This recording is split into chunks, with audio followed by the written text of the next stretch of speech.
Good morning, good afternoon and good evening, जो भी मुझे जब भी सुन रहा है उसके अकॉर्डिंग। तो बच्चे आज हम लोग अपने लेक्चर नंबर 5 पे आ चुके हैं और हम लोग एडमिशन ऑफ अ पार्टनर के बारे में पढ़ रहे थे। तो हम लोगों ने गुडविल का डिस्कशन कंप्लीट कर लिया है और बच्चे न्यू प्रॉफिट शेयरिंग रेशियो कैसे कैलकुलेट करते हैं वो भी हम लोगों ने सीख लिया। सैक्रिफाइसिंग रेशियो हम लोग कैसे कैलकुलेट करते हैं वो भी हम लोग सीख चुके हैं। तो आज हम लोग एक नया टॉपिक शुरू करने जा रहे हैं जिसका नाम क्या है, revaluation of assets and revaluation of assets and reassessment of liability, reassessment of liabilities।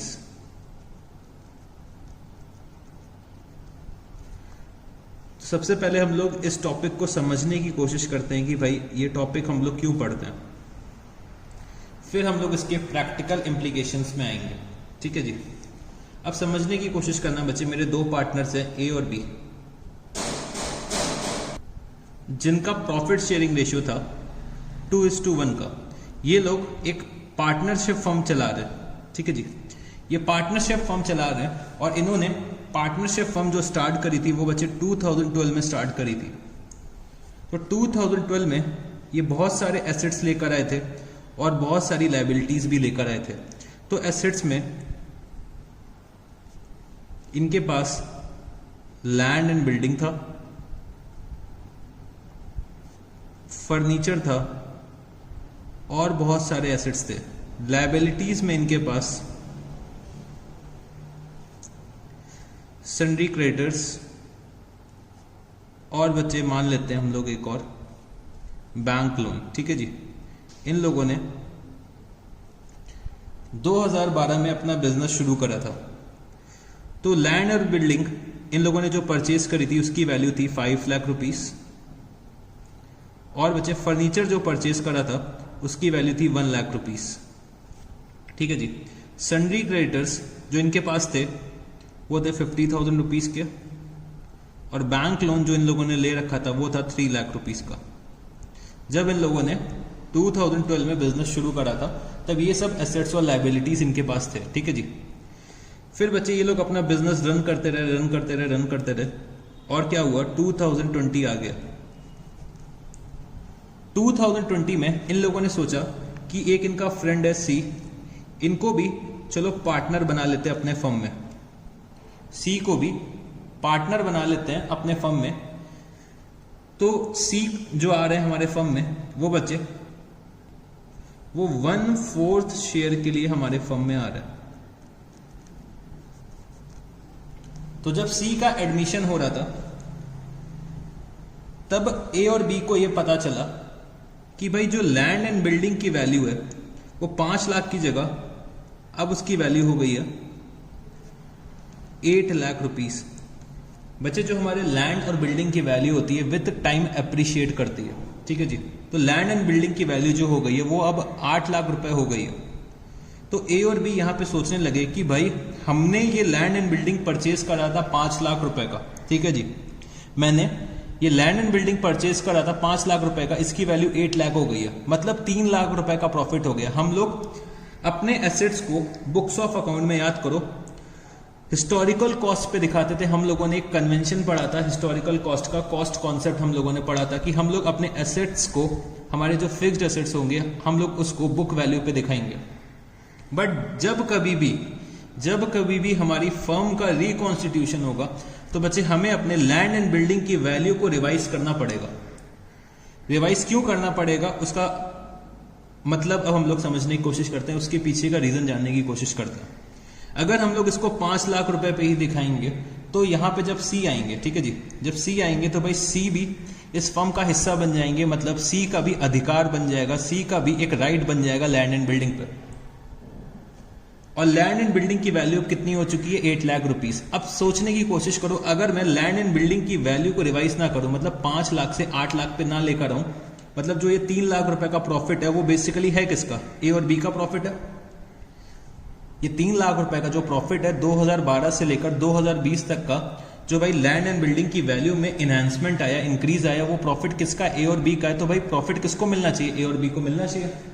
अगर हम लोग इस प्रॉफिट को रियलाइज नहीं करेंगे, अगर हम लोग इस प्रॉफिट को ए और बी को नहीं देंगे तो भाई जब कभी भी ये लैंड एंड बिल्डिंग बेचेंगे, फॉर एग्जांपल मेरे को 2021 में नीड आ गई कि भाई मेरे को ये लैंड एंड बिल्डिंग सेल करना पड़ेगा, तो लैंड एंड बिल्डिंग जब सेल करा तो पता चला ये सेल हुआ 9 लाख रुपीस का। तो 9 लाख रुपीस का जो ये सेल हुआ है और बच्चे कॉस्ट इसकी थी 5 लाख रुपीस, प्रॉफिट कितना आ जाएगा 4 लाख रुपए का। तो 4 लाख रुपए में प्रॉफिट जो है वो ए भी शेयर करेंगे, बी भी शेयर करेंगे और सी भी शेयर करेंगे। तो ये बच्चे कुछ गलत नहीं हो जाएगा। ये जो 3 लाख का प्रॉफिट कमाया है वो भाई ए और बी के एफर्ट्स की वजह से कमाया है। तो ये प्रॉफिट किसको मिलना चाहिए, ए और बी को मिलना चाहिए।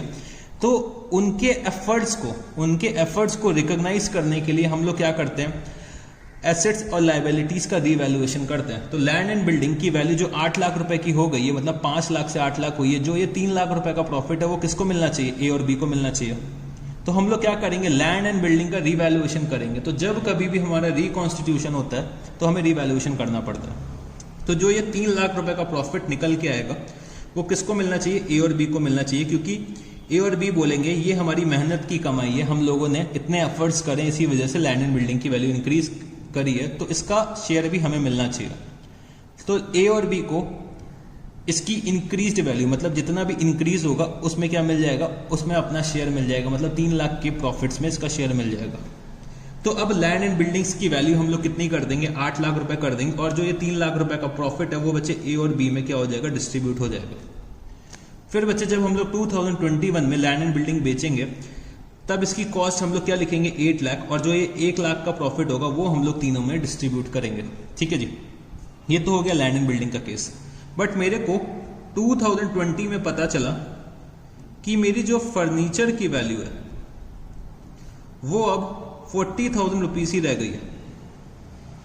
40,000 रुपीज की फर्नीचर की वैल्यू रह गई है। तो ए और बी यहां पे रेडी हो जाते हैं कि चलो भाई हम लोग फर्नीचर को रीवैल्यू नहीं करते हैं। तो सी यहां पे क्या बोलते हैं कि भाई आप लोगों ने मेरे को प्रॉफिट में तो हिस्सा नहीं दिया लैंड एंड बिल्डिंग के, आप मेरे को लॉसेस में पार्टिसिपेट करने के लिए बोल रहे हो। तो यहां पे सी मना कर देते हैं कि भाई जब लैंड एंड बिल्डिंग का आप लोगों ने प्रॉफिट अपने पास रख लिया तो फर्नीचर का भी जो लॉस होगा वो आप लोग अपने पास ही रखो। तो जब कभी भी हमारा एक नया पार्टनर आता है, जब कभी भी हमारा रिकॉन्स्टिट्यूशन होता है, तो मेरे को रिवैल्यूएशन करना पड़ता है अपने एसेट्स का, और साथ ही साथ लाइबिलिटीज का रीअसेसमेंट करना पड़ता है। तो भाई फर्नीचर की वैल्यू डिक्रीज हो गई, 40,000 रुपए पे आ गई है। तो जो ये 60,000 रुपए का डाउनफॉल है वो कौन बियर करेगा, ए और बी बियर करेंगे। अगर प्रॉफिट में हिस्सा ए और बी को मिल रहा है तो लॉस में भी हिस्सा किसको बियर करना पड़ेगा, ए और बी को बियर करना पड़ेगा। तो ये जो लॉसेस हैं बच्चे, ये 60,000 रुपए का लॉस है, और जो ये 3 लाख रुपए का प्रॉफिट है, ये बच्चे सी के आने से पहले का प्रॉफिट है या फिर सी के आने के पहले का लॉस है। तो वो किसको बेयर करना चाहिए, या फिर कौन अर्न करेगा या फिर कौन सफर करेगा, हमारे ओल्ड पार्टनर सफर करेंगे। मतलब ओल्ड पार्टनर्स या तो अर्न करेंगे प्रॉफिट या फिर सफर करेंगे। तो हमें क्या करना पड़ता है, अपने एसेट्स का रिवैल्यूएशन करना पड़ता है। सिमिलरली हमारी जो बैंक लोन है या फिर सन्ड्री क्रेडिटर्स है, जो भी हमारी लाइबिलिटीज है, फॉर एग्जांपल मेरी अब सन्ड्री क्रेडिटर्स की लाइबिलिटीज कितनी रह गई हैं, 45,000 रुपीज। मेरी लाइबिलिटीज कम हो गई तो मेरे लिए क्या हो गया, मेरा गेन हो गया। तो भाई मेरे को पता चला कि मेरे को जो 50,000 रुपए देने थे अब 45,000 रुपए देने हैं सन्ड्री लाइबिलिटीज के। तो 5,000 रुपए का जो ये मेरा गेन है वो किसको मिलना चाहिए, ए और बी को मिलना चाहिए, क्योंकि जो ये प्रॉफिट है वो बच्चे सी के आने से पहले का प्रॉफिट है, तो वो किसको मिलना चाहिए, ए और बी को मिलना चाहिए। सिमिलरली अगर बैंक लोन का अमाउंट इंक्रीज होके 3 लाख से 4 लाख का हो गया है तो जो ये एडिशनल 1 लाख पे करना पड़ेगा वो किसको बेयर करना पड़ेगा, ए और बी को, क्योंकि ये सी के आने के पहले का लॉस है। तो जब कभी भी हम लोग रिवैल्यूएशन करेंगे, मतलब जब कभी भी हम लोग एक नए पार्टनर को लेकर आएंगे, रिकॉन्स्टिट्यूशन करेंगे, तो हमें क्या करना पड़ेगा, अपने एसेट्स एंड लाइबिलिटीज का रिवैल्यूएशन करना पड़ेगा, जिससे कि जो हमारा नया पार्टनर आए वो बच्चे ना ही कुछ अर्न करे ना ही कुछ सफर करे। तो मेरे साथ यहां पे लिखना,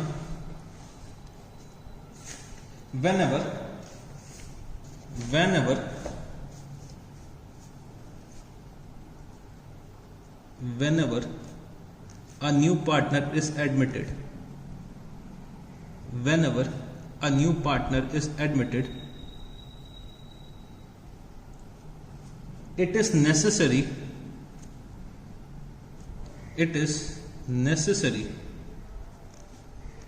to revalue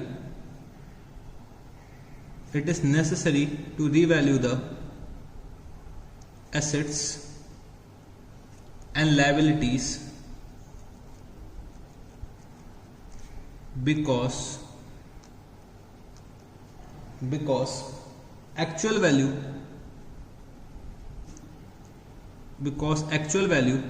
of assets and liabilities may vary from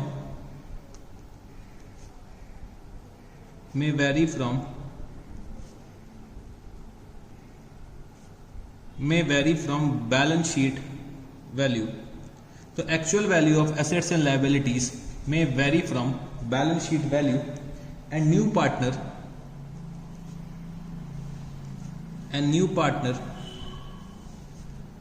should not earn or suffer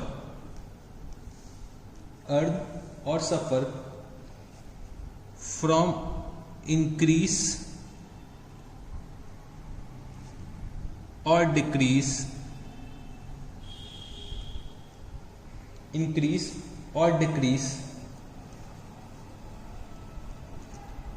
should not earn or suffer from increase or decrease in the value of assets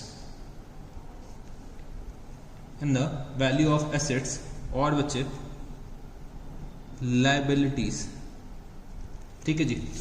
तो हमें रिवैल्यूएशन तो करना पड़ेगा जब कभी भी हमारे फर्म का रिकॉन्स्टिट्यूशन होगा, मतलब जब कभी भी हमारा एक नया पार्टनर आएगा तो हमें अपने एसेट्स और लायबिलिटीज का रिवैल्यूएशन करना पड़ेगा। जो उनकी एक्चुअल वैल्यू होगी उस पर मेरे को लेकर आना पड़ेगा अपने एसेट्स और लायबिलिटीज को, जिससे कि हमारा जो नया पार्टनर हमारे फर्म में आ रहा है ना ही वो उस पर प्रॉफिट अर्न करे ना ही उसमें लॉस सफर करे। तो जितने भी पार्टनर के एडमिट होने से पहले के प्रॉफिट होंगे या फिर पार्टनर के एडमिट होने के पहले के लॉसेस होंगे वो बच्चे हमारे ओल्ड पार्टनर्स में क्या हो जाएंगे, डिस्ट्रीब्यूट हो जाएंगे। तो हमें क्या करना होगा, अपने एसेट्स और लायबिलिटीज का रिवैल्यूएशन करना पड़ेगा। तो ये तो हो गई भाई एक थ्योरेटिकल बात कि भाई हमें क्यों रिवैल्यूएशन करना पड़ता है। ये तो हो गया बच्चे आपके क्यों का आंसर, रीजन हो गया कि हमें क्यों रिवैल्यूएशन करना पड़ता है। अब हमें समझना है कि भाई रिवैल्यूएशन करना कैसे है। तो रिवैल्यूएशन करने के लिए हम लोग एक रिवैल्यूएशन अकाउंट बनाते हैं।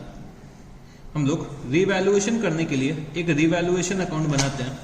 तो यहां पर लिखना revaluation account, revaluation account. Revaluation करने के लिए हम लोग एक रिवैल्यूएशन अकाउंट बनाते हैं। तो बच्चे रिवैल्यूएशन अकाउंट का जो ये नेचर होता है वो क्या होता है, नॉमिनल अकाउंट का नेचर होता है। इसका नेचर क्या होता है, नॉमिनल अकाउंट का होता है। और इसको हम लोग एक और नाम से जानते हैं जिसका नाम क्या होता है, profit and loss adjustment account. बहुत सी जगह आप लोग देखोगे कि रिवैल्यूएशन अकाउंट की जगह क्या लिखा आपको मिलेगा, profit and loss adjustment account. तो इसका नेचर क्या होता है बच्चे, इसका नेचर नॉमिनल अकाउंट का होता है। तो नॉमिनल अकाउंट का मतलब क्या होता है, debit all expenses and losses, credit all incomes and gains. Nominal account का क्या नेचर होता है, debit all expenses and losses, credit all incomes and gains. अब बच्चे समझने की कोशिश करना कि फॉर एग्जांपल जैसे मेरी एक बिल्डिंग है, ठीक है, मेरी बिल्डिंग थी जो बैलेंस शीट में अपेयर हो रही थी 8 लाख रुपीस की।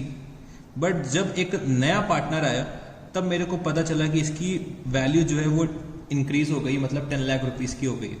तो कितने से इंक्रीज हो गई है बच्चे, वैल्यू जो इंक्रीज हुई है 2 लाख रुपीस से इंक्रीज हुई है। ठीक है जी, 2 लाख रुपीस से इसकी वैल्यू जो है वो इंक्रीज हो गई बिल्डिंग की।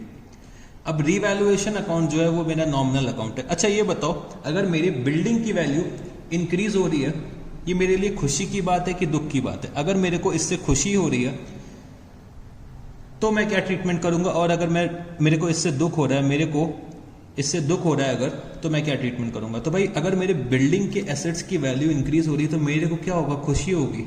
अगर खुशी होगी तो हम लोग क्या करेंगे, हम लोग रिवैल्यूएशन अकाउंट को क्रेडिट कर देंगे। तो हम लोग यहाँ पे लिख देंगे by buildings account, by buildings account. और कितने से वैल्यू इंक्रीज हो रही है, 2 लाख रुपए की मेरे को खुशी हो रही है। तो जब कभी भी हमें लगेगा कि हमको खुशी हो रही है तो हम लोग क्या करेंगे, क्रेडिट। और जब कभी भी हमको लगेगा दुख हो रहा है हमें, तो हम क्या करेंगे, डेबिट। तो मैं यहाँ पे एक स्माइली बना देता हूँ, ठीक है। अगर मेरे को खुशी हो रही है तो मैं क्या करूँगा, क्रेडिट, और अगर मेरे को दुख हो रहा है तो मैं क्या करूँगा, डेबिट, ठीक है जी। अब फॉर एग्जांपल मान लो 8 लाख से वैल्यू डिक्रीज होके कितनी हो गई होती, अगर वैल्यू हो गई होती 6 लाख रुपीस, तब हम लोग क्या करते भाई, हम लोग को 6 लाख रुपीस की वैल्यू हो गई तो हमको क्या हो रहा होता, दुख हो रहा होता, मेरा ऐसा सैड सा फेस बन गया होता। तब मैं क्या करता, बिल्डिंग को यहाँ पे डेबिट कर देता, ठीक है जी। तो चलो एक और एग्जांपल लेते हैं। मेरे बुक्स में फर्नीचर आ रहा था, फर्नीचर की वैल्यू थी 2 लाख रुपीस, बट जब मेरा एक नया पार्टनर एडमिट हुआ तो मेरे को अपने एसेट्स को रिवैल्यू करना पड़ा और मेरे को पता चला कि मेरे फर्नीचर की अब वैल्यू रह गई है 1,60,000 रुपीस। तो बच्चे मेरे एसेट की वैल्यू डिक्रीज हो रही है, तो ये मेरे लिए क्या है, दुख की बात है, मेरे फर्नीचर की वैल्यू डिक्रीज हो रही है। तो मैं यहाँ पे क्या करूंगा, मैं यहाँ पे फर्नीचर को डेबिट साइड में लिख दूंगा। तो टू फर्नीचर अकाउंट कितना, 40,000 रुपीज। तो मेरे को आइडेंटिफाई करना है कि मेरे को खुशी हो रही है या दुख हो रही है, मतलब मेरे को खुशी हो रही है या फिर दुख हो रहा है, तो मेरे को ये आइडेंटिफाई करना है। अगर खुशी हो रही है तो मैं क्रेडिट कर दूंगा और दुख हो रहा है तो डेबिट कर दूंगा। तो ये बच्चे बिल्कुल एक सिंपल सा कॉन्सेप्ट है। अभी मैं अकाउंट्स के कॉन्सेप्ट से भी आपको समझाऊंगा कि हम लोग ये ऐसा क्यों कर रहे हैं। अभी तो मैं बिल्कुल एक बच्चों वाला आपको एग्जाम्पल दे रहा हूँ कि एक छोटा सा बच्चा भी होगा वो भी समझ जाएगा। तो अगर वो समझ सकता है तो आप तो बच्चे बहुत बड़े हो चुके हो, ठीक है जी। तो चलो और एग्जाम्पल लेते हैं। मेरे बुक्स में डेटर्स अपीयर हो रहे थे,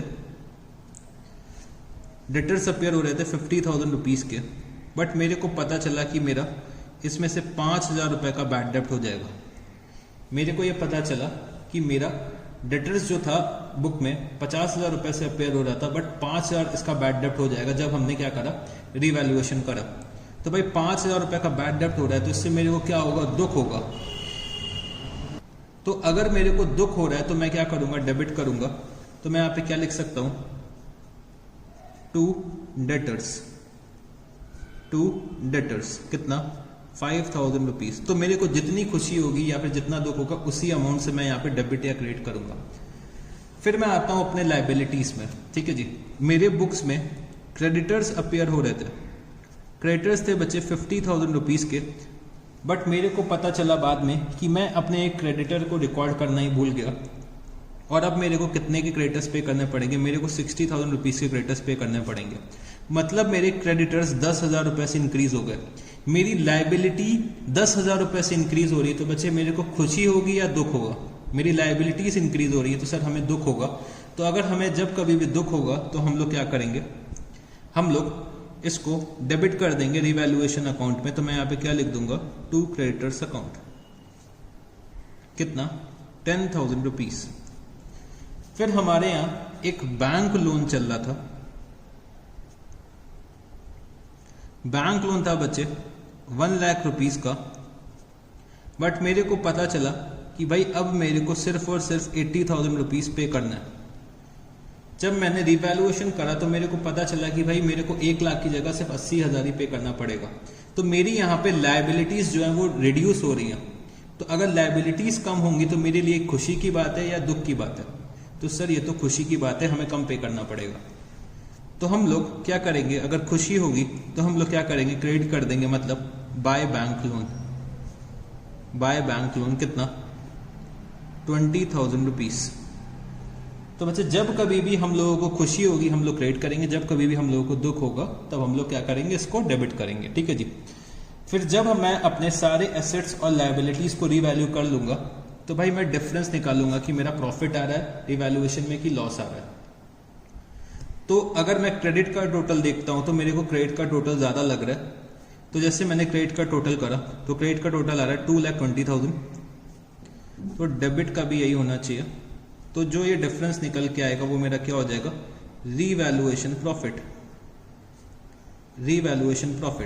और ये रिवैल्यूएशन प्रॉफिट हम लोग अपने ओल्ड पार्टनर्स में डिस्ट्रीब्यूट कर देंगे, क्योंकि ये प्रॉफिट किसका है, ओल्ड पार्टनर्स का है। तो हम लोग ओल्ड पार्टनर्स को डिस्ट्रीब्यूट करेंगे इन their old profit sharing ratio.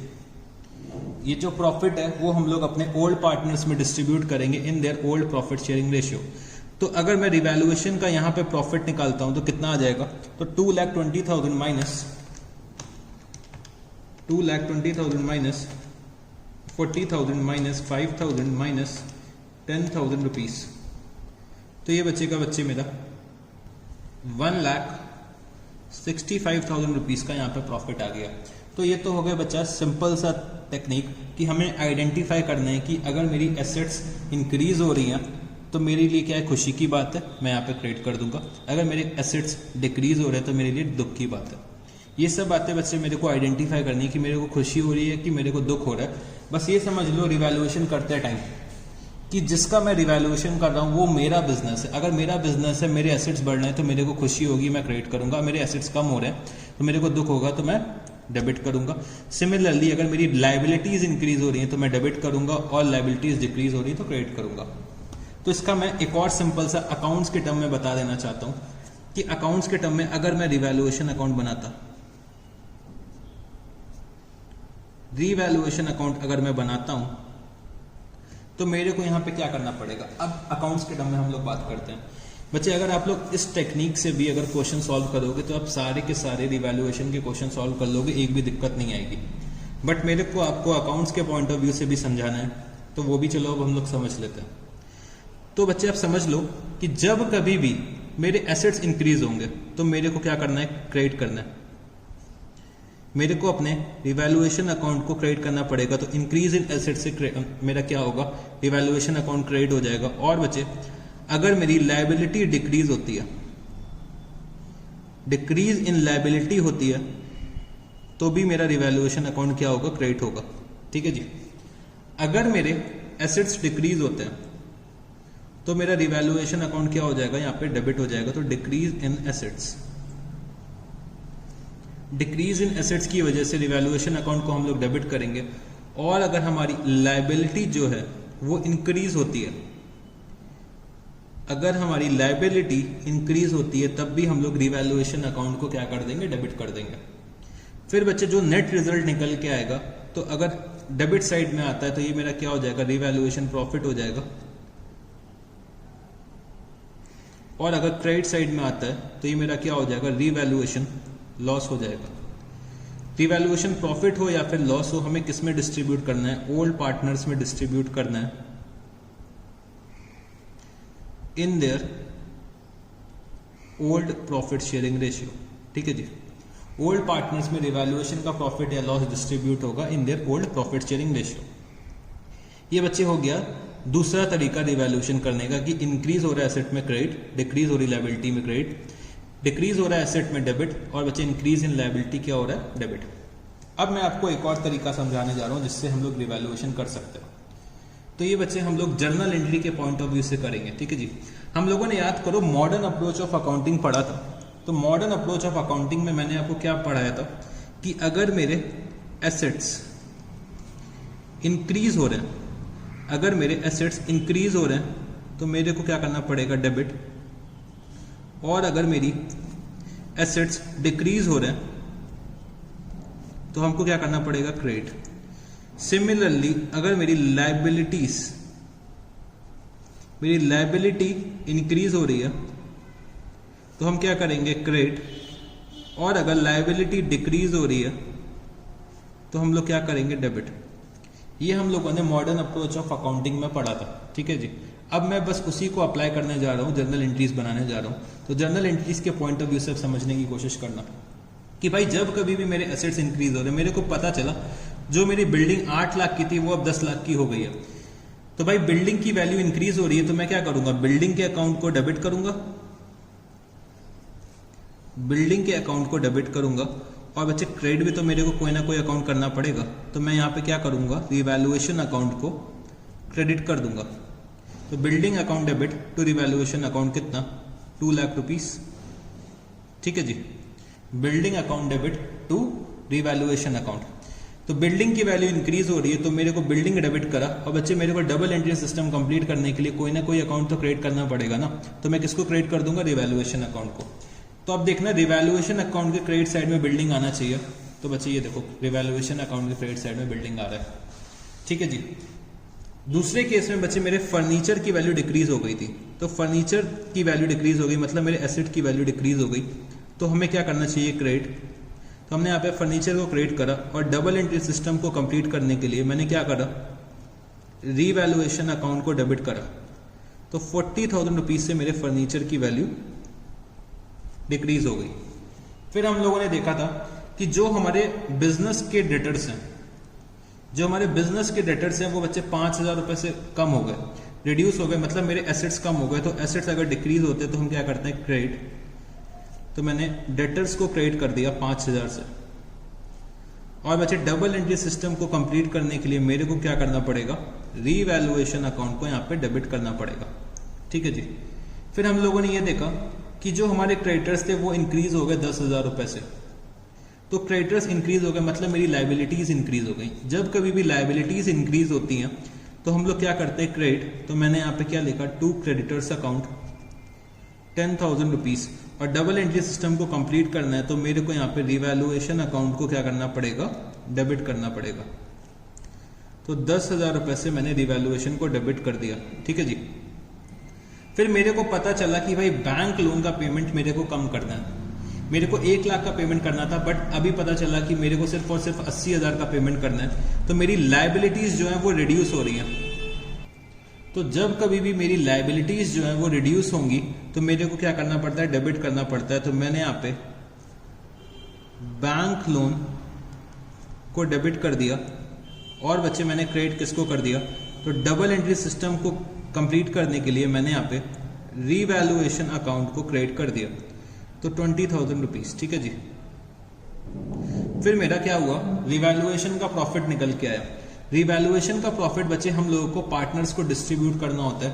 तो पार्टनर्स को प्रॉफिट कैसे मिलेगा भाई, पार्टनर्स को हम लोग प्रॉफिट उनके कैपिटल अकाउंट में ट्रांसफर करेंगे। तो कैपिटल अकाउंट में अगर हम प्रॉफिट ट्रांसफर करते हैं तो मेरा कैपिटल इंक्रीज हो जाएगा।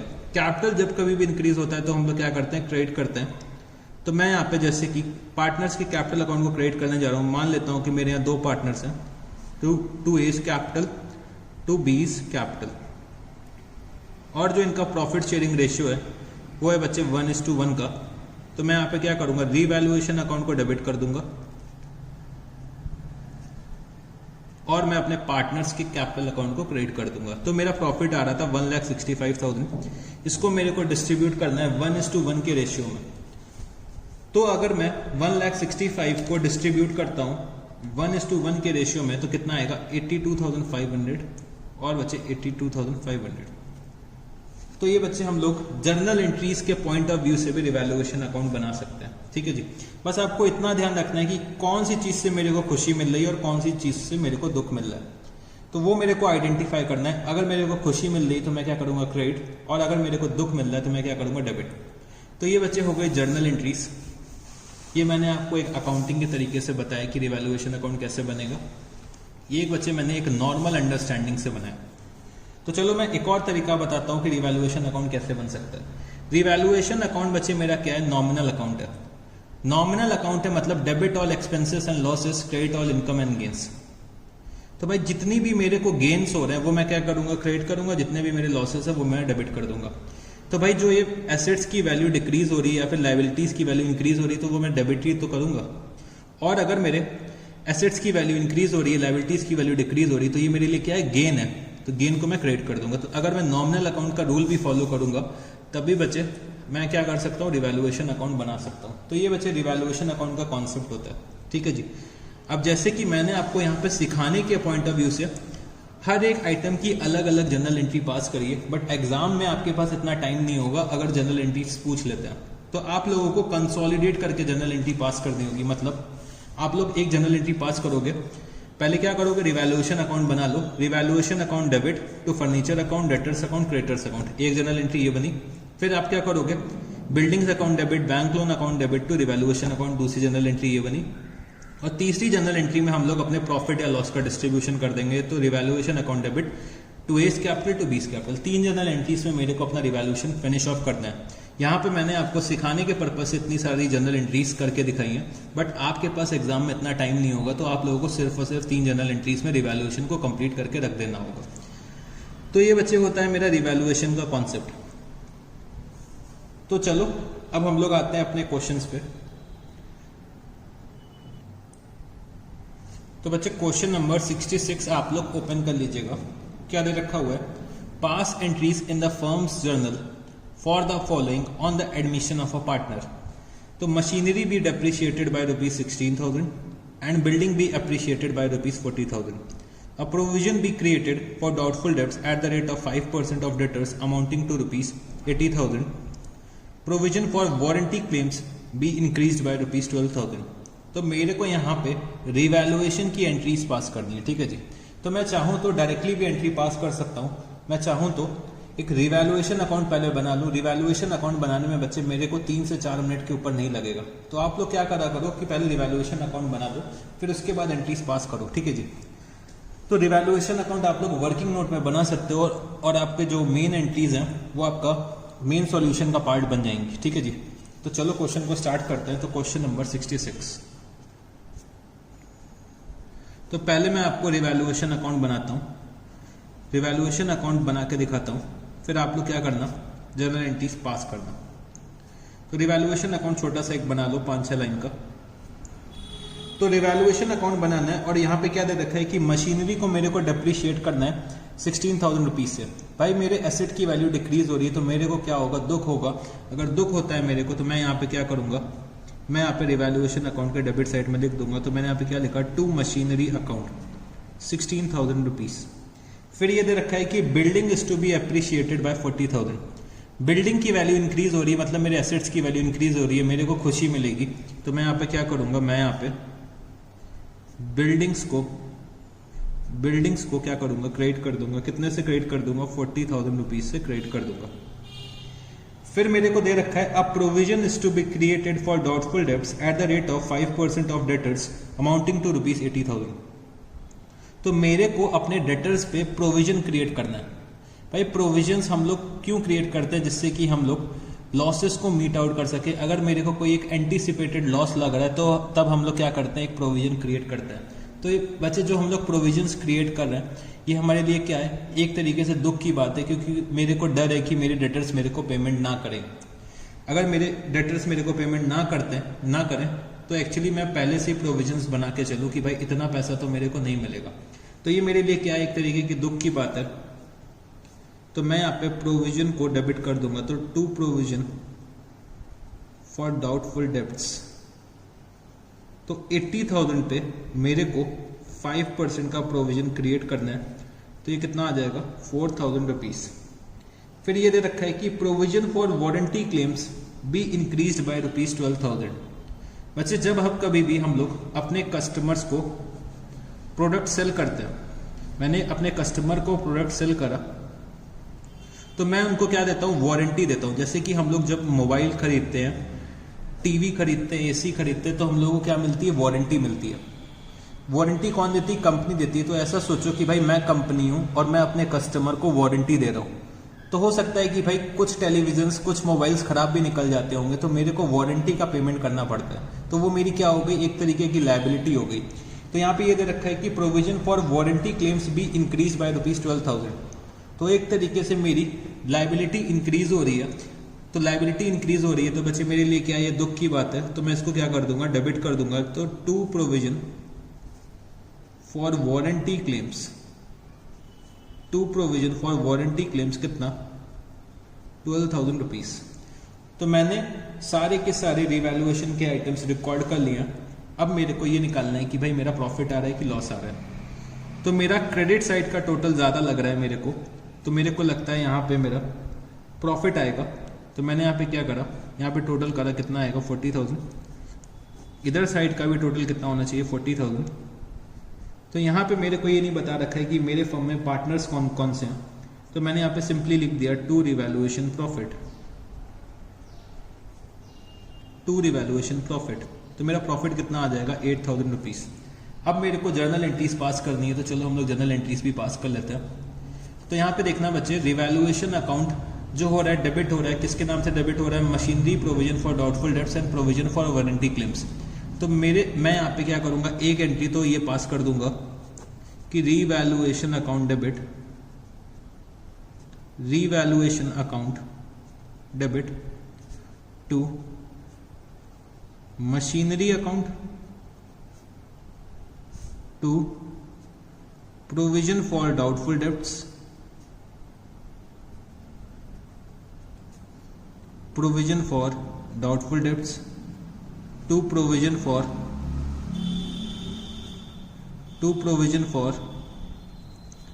Warranty claims.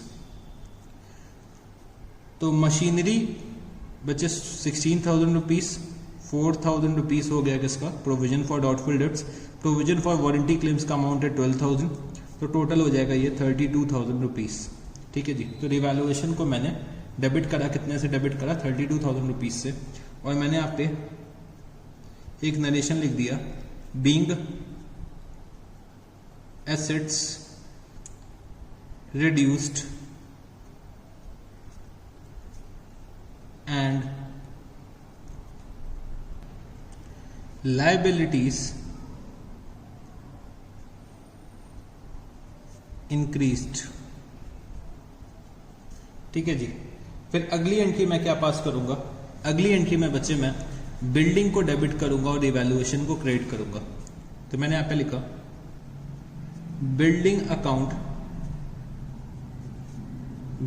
Account debit to revaluation account. तो बिल्डिंग अकाउंट मैंने डेबिट करा 40,000 से, रीवैल्यूएशन अकाउंट मैंने क्रेडिट करा 40,000 रुपीज से। तो मैंने यहां पे क्या लिखा, being value of building increased, value of building appreciated मैं लिख देता हूं क्योंकि क्वेश्चन में यही लिख रखा है। तो being value of building appreciated. फिर बच्चे मेरे को अपना रिवैल्यूएशन का प्रॉफिट डिस्ट्रीब्यूट करना है, तो मेरे को यहाँ पे पार्टनर्स के नाम नहीं बता रखे हैं, तो मैं यहाँ पे क्या लिखूंगा, revaluation account debit to revaluation profit. Profit आ रहा है 8,000 रुपीज का, being profit on revaluation recorded, being profit on revaluation recorded। तो बच्चे हम लोगों ने यहाँ पे क्वेश्चन नंबर 66 सॉल्व कर लिया है। तो अब हम लोग चलते हैं अपने नेक्स्ट क्वेश्चन पे। अब हम लोग आते हैं क्वेश्चन नंबर 69 पे। क्वेश्चन नंबर 69 तो क्या दे रखा हुआ है, X and Y are partners sharing profits in the ratio of 3:2. They admitted Z as a new partner for 1/4 share of profits at the time of admission of Z. Debtors and provision for doubtful debts appeared at rupees 76,000 and rupees 8,000 respectively. Rupees 6,000 of the debtors proved bad. A provision of 5% is to be created on sundry debtors for doubtful debts. Pass the necessary journal entries. तो मेरे को यहाँ पे necessary journal entries pass करनी है। अब बच्चे समझने की कोशिश करना, मेरे बुक्स में डेटर्स अपेयर हो रहा है 76,000 रुपीज के, प्रोविजन आ रहा है कितना 8,000 रुपए का, और 6,000 रुपए के बैड डेट्स हो गए। तो पहले मेरे को बैड डेट्स का एडजस्टमेंट करना पड़ेगा डेटर्स से। और बच्चे मैंने क्या कर रखा था, प्रोविजन बनाया था, तो मैंने क्या करना पड़ेगा, मेरे को अपना बैड डेब्ट्स एडजस्ट करना पड़ेगा प्रोविजन फॉर डाउटफुल डेब्ट से। उसी के बाद मैं क्या कर सकता हूँ, ये वाला 5% का प्रोविजन क्रिएट कर सकता हूँ। ठीक है जी। तो फिर हम लोग बैड डेब्ट्स के एडजस्टमेंट के बाद ही बच्चे हम लोग क्या करेंगे, प्रोविजन क्रिएट करेंगे। ठीक है जी। तो चलो मेरे साथ यहाँ पे जर्नल एंट्रीज आप लोग देखिएगा कि कैसे जर्नल एंट्रीज इस क्वेश्चन में पास करनी है। तो क्वेश्चन नंबर 69 जर्नल। तो सबसे पहले हम लोगों को अपने बैड डेब्ट्स को रिकॉर्ड करना पड़ेगा। तो मैंने यहाँ पे क्या लिखा, bad debts account debit, bad debts account debit to debtors account, bad debts account debit to debtors account. तो बैड डेब्ट्स हो रखी है 6,000 रुपीज की, वो मैंने यहाँ पे रिकॉर्ड करी, और मैंने यहाँ पे क्या लिखा, बीइंग बैड डेब्ट्स इनकर्ड। फिर बच्चे बैड डेब्ट्स को मेरे को एडजस्ट करना पड़ेगा प्रोविजन से। तो जो भी प्रोविजंस मैंने ऑलरेडी क्रिएट कर रखे हैं उसमें से मेरे को बैड डेब्ट्स को एडजस्ट करना पड़ेगा। तो मैंने सेकेंड एंट्री पास करी, provision for doubtful debts, provision for doubtful debts account debit to bad debts account. तो 6,000 रुपीज की बैड डेब्ट्स को मेरे को प्रोविजन से एडजस्ट करना पड़ेगा।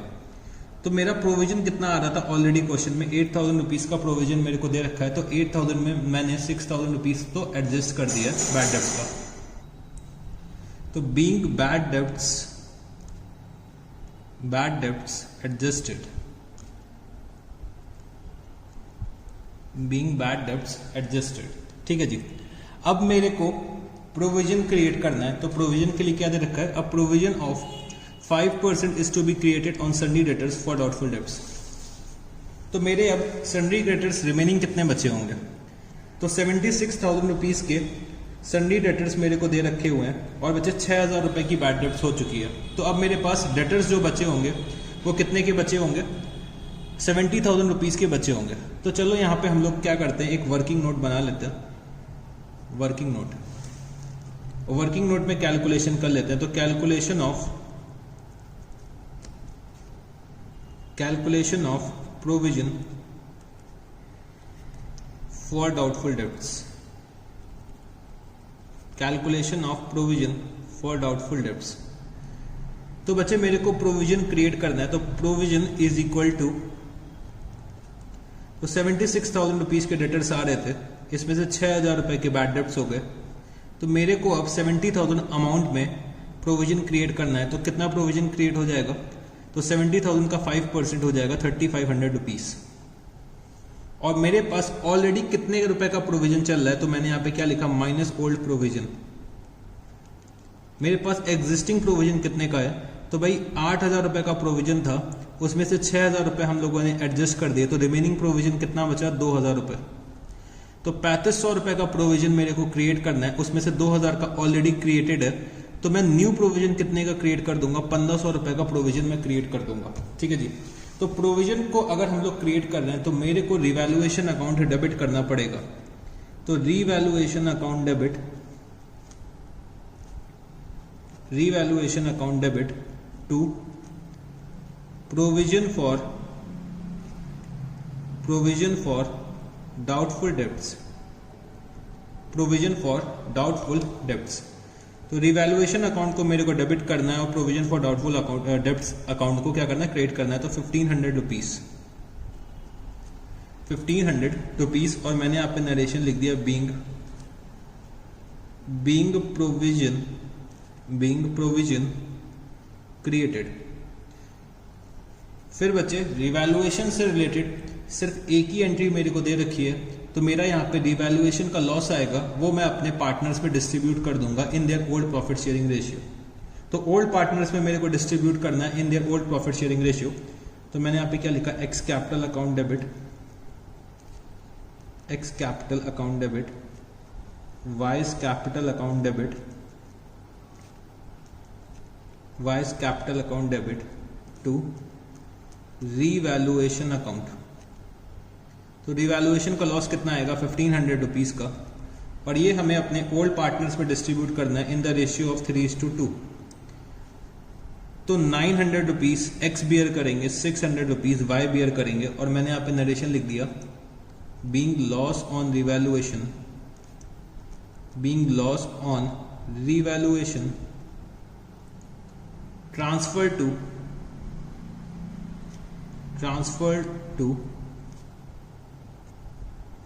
Partners capital account. तो यहां पे बच्चे हम लोगों ने क्वेश्चन नंबर 69 भी सॉल्व कर लिया। तो चलो अब हम लोग चलते हैं क्वेश्चन नंबर 71 पे।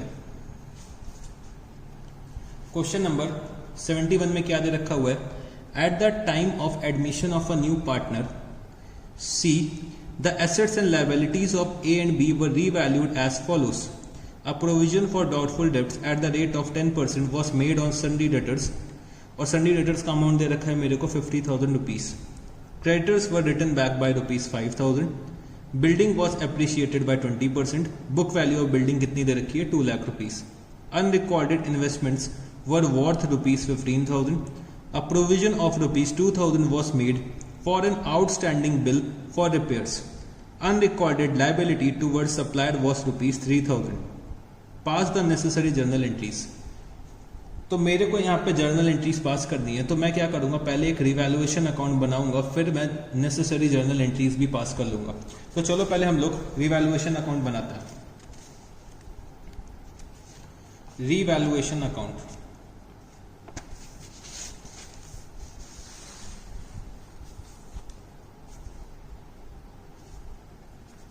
क्वेश्चन नंबर है हमारा 71, रिवैल्यूएशन अकाउंट।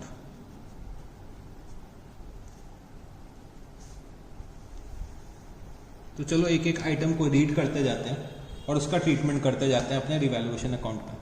तो मेरे को ये दे रखा है कि भाई provision for doubtful debts at the rate of 10% was made on Sunny debtors. तो मेरे को provision for doubtful debts create करना है 10% के रेट से, ठीक है जी। तो चलो provision for doubtful debts create करते हैं। तो मैंने यहाँ पे क्या लिखा, to provision for doubtful debts. तो भाई इससे मेरे को क्या हो रहा है, दुख हो रहा है, तो मैं क्या करूंगा, डेबिट कर दूंगा इसको। तो प्रोविजन फॉर डाउटफुल डेब्ट्स कितना, तो 50,000 का 10% हो जाएगा बच्चे 5,000 रुपए, वो मैंने यहाँ पे लिख दिया। फिर मेरे को दे रखा है कि creditors were return back by ₹5,000। तो creditors were return back by ₹5,000। तो मैंने अपने क्रेडिटर्स को राइट ऑफ कर दिया। तो अगर मेरे क्रेडिटर्स कम हो रहे हैं तो मेरे को खुशी होगी। तो मैंने यहाँ पे क्या लिखा, बाय क्रेडिटर्स अकाउंट ₹5,000। फिर दे रखा है building was appreciated by 20%, book value of building ₹2 lakh. तो बिल्डिंग अगर इंक्रीज हो रही है मेरे को खुशी होगी, मैंने क्या करा, क्रेडिट, तो बाय बिल्डिंग्स अकाउंट। तो 2 लाख का अगर मैं 20% निकालता हूं तो कितना आ जाएगा, 40,000 रुपए, ₹40,000 मैंने यहाँ पे लिख दिया। फिर दे रखा है अनरिकॉर्डेड इन्वेस्टमेंट्स वर वर्थ ₹15,000। तो अनरिकॉर्डेड इन्वेस्टमेंट एक मेरे को पता चल गई, मेरे को कहीं से पता चला कि मैंने कहीं पे 15,000 रुपए की इन्वेस्टमेंट कर रखी है और वो मैंने अभी तक अपने बुक्स ऑफ अकाउंट में अकाउंट फॉर नहीं करी है। तो मेरे क्या हो रहा है, एसेट्स इंक्रीज हो रहे हैं। तो मैं क्या करूंगा, यहाँ पे क्रेडिट कर दूंगा। तो बाय इन्वेस्टमेंट्स अकाउंट, मेरे को पता चला मेरी इन्वेस्टमेंट है तो मेरे को खुशी हो रही है, तो मैं क्या करूंगा, क्रेडिट ₹15,000। फिर दे रखा है a provision of ₹2,000 was made for an outstanding bill of repairs. तो मेरे को एक प्रोविजन क्रिएट करना है for an outstanding bill of repair. तो मेरे को एक बिल का पेमेंट करना है, तो उसके लिए मेरे को एक प्रोविजन क्रिएट करना है। तो मैं अपनी लायबिलिटी के लिए एक प्रोविजन क्रिएट कर रहा हूं। तो अगर मेरी लायबिलिटी इंक्रीज हो रही है तो मेरे लिए दुख की बात है, मैं क्या कर दूंगा, डेबिट। तो मैं यहां पे क्या लिखूंगा, to provision for outstanding bill for repairs, कितना, ₹2,000। Unrecorded liability towards supplier was ₹3,000। तो बच्चे एक लायबिलिटी को मैं रिकॉर्ड करना भूल गया, मेरे को बाद में पता चला, तो मेरी लायबिलिटी अब इंक्रीज हो रही है। तो ये मेरे लिए क्या दुख की बात है। तो मैंने यहाँ पे क्या लिखा, टू क्रेडिटर्स अकाउंट कितना, ₹3,000।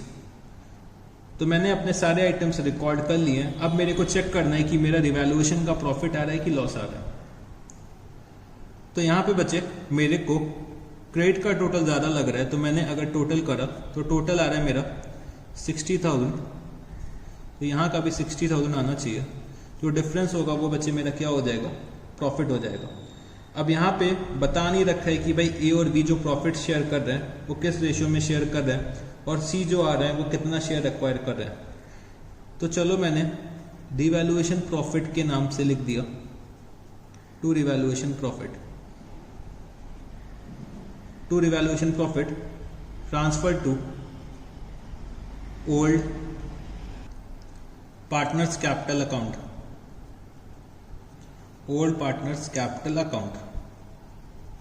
तो रिवैल्यूएशन प्रॉफिट मेरा कितना आ जाएगा, ₹50,000 का।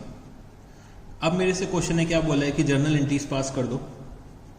तो जर्नल एंट्रीज भी चलो अब हम लोग पास कर देता। तो मेरे को रिवैल्यूएशन अकाउंट डेबिट करना है। तो रिवैल्यूएशन अकाउंट डेबिट,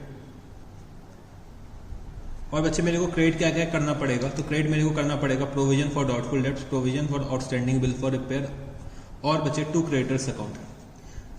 तो मैंने यहाँ पे क्या लिखा, to provision for doubtful debts, to provision for doubtful debts 5,000 rupees, to provision for outstanding bill for repairs 2,000 rupees, to creditors account 3,000 rupees। Total कितना हो गया, 10,000 rupees। ठीक है जी। अब बच्चे मेरे को रिवैल्यूएशन अकाउंट को क्रेडिट करना है और मेरे को डेबिट क्या क्या करना पड़ेगा, तो क्रेडिटर्स का अकाउंट को मेरे को डेबिट करना पड़ेगा। तो ये सारे आइटम्स मेरे को अब डेबिट करने पड़ेंगे और रिवैल्यूएशन अकाउंट मेरे को क्रिएट करना पड़ेगा। तो creditors account debit creditors account debit, buildings account debit, buildings account debit, investments account debit,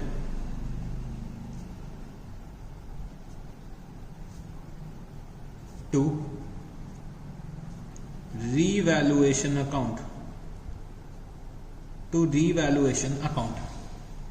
तो क्रेडिटर्स को मेरे को डेबिट करना है यहाँ पे 5,000 रुपीज से, बिल्डिंग्स को मेरे को डेबिट करना है 40,000 से, और बचे 15,000 से इन्वेस्टमेंट्स को डेबिट करना है। तो टोटल डेबिट कितना हो गया, 60,000 रुपीज। ठीक है जी। अब मेरे को अपना रिवैल्यूएशन का प्रॉफिट ट्रांसफर करना है ओल्ड पार्टनर्स के कैपिटल अकाउंट में। तो मैंने यहाँ पे क्या लिखा, रिवैल्यूएशन अकाउंट डेबिट, और ओल्ड पार्टनर्स के कैपिटल अकाउंट में ट्रांसफर करना है। तो मैंने यहाँ पे क्या लिख दिया, to old partners capital account, क्योंकि मेरे को प्रॉफिट शेयरिंग रेशियो कुछ बता नहीं रखा है, तो मैंने ओल्ड पार्टनर्स कैपिटल अकाउंट नाम से लिख दिया और 50,000 रुपये मैंने उसी अकाउंट में ट्रांसफर कर दिया। तो यहाँ पे बच्चे हम लोगों ने क्वेश्चन नंबर 71 भी सॉल्व कर लिया। अब बच्चे मेरे को आपसे कुछ छोटी छोटी बातें डिस्कस करनी है। तो फॉर एग्जांपल मेरे को क्वेश्चन में मशीनरी की वैल्यू दे रखी हुई है 1 लाख रुपीस। ठीक है जी। और लिख रखा है कि मशीनरी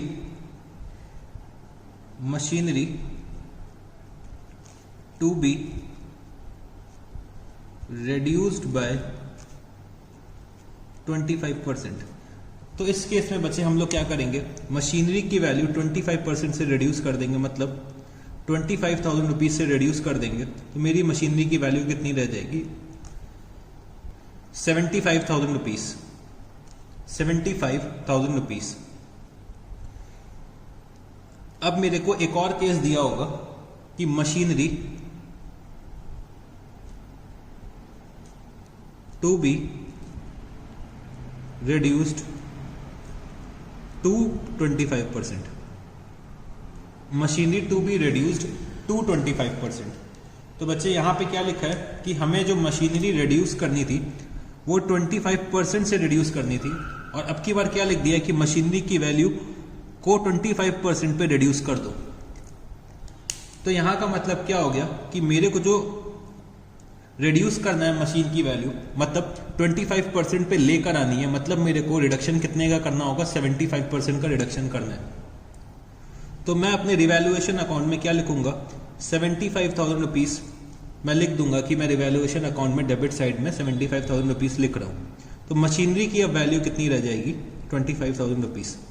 तो बच्चे मेरे को चेक करना है कि भाई जो मशीनरी की वैल्यू रिड्यूस करनी है, मेरे को क्वेश्चन में क्या दे रखा है, बाय दे रखा है कि टू दे रखा है। तो इसमें बच्चे कभी कभी क्या होते हैं, कंफ्यूज हो जाते हैं। तो मैंने आपको ये बात बता दी कि अगर बाय दे रखा है तो मेरे को उतने ही परसेंट निकालना है, मतलब मशीनरी की वैल्यू का उतना परसेंट निकाल देना है। ठीक है जी। अगर टू दे रखा है तो मेरे को उस वैल्यू पे लेकर आना है अपने मशीन की वैल्यू को। ठीक है जी। तो ये हो गया बच्चे, एक मेरे को जो छोटी सी बात आपको करनी थी वो मैंने आपको बता दी। ठीक है। तो यहाँ पे चाहो तो नोट के फॉर्म में लिख लो कि ये चीज मेरे को आपको बताने की वो मैंने आपको बता दी। ठीक है जी। और क्या क्या क्वेश्चन में आप लोगों को बोल सकता है रिवैल्यूएशन के, तो वो भी चलो हम लोग डिस्कस कर लेते हैं। कभी कभी बच्चे आपको क्या दिया होगा क्वेश्चन में, आप लोगों को क्वेश्चन में दे देंगे कि ये जैसे कि हमारी बैलेंस शीट है, तो इसको नोट नंबर 1 कर लो, नोट नंबर 2 कर लो, और बैलेंस शीट में हमें यहाँ पे दे देंगे डेटर्स। फॉर एग्जाम्पल डेटर्स हमें दे रखे 50,000 के। इसमें हम लोगों ने एक प्रोविजन क्रिएट कर रखा है फॉर डाउटफुल डेब्ट्स 5,000 रुपए का। तो मेरे नेट डेटर्स कितने हो जाएंगे 45,000 रुपीज के। क्वेश्चन में ये लिख रखा होगा कि भाई प्रोविजन फॉर डाउटफुल डेब्ट is not required, provision for doubtful debts is not required, ऐसा कुछ लिखा होगा क्वेश्चन में।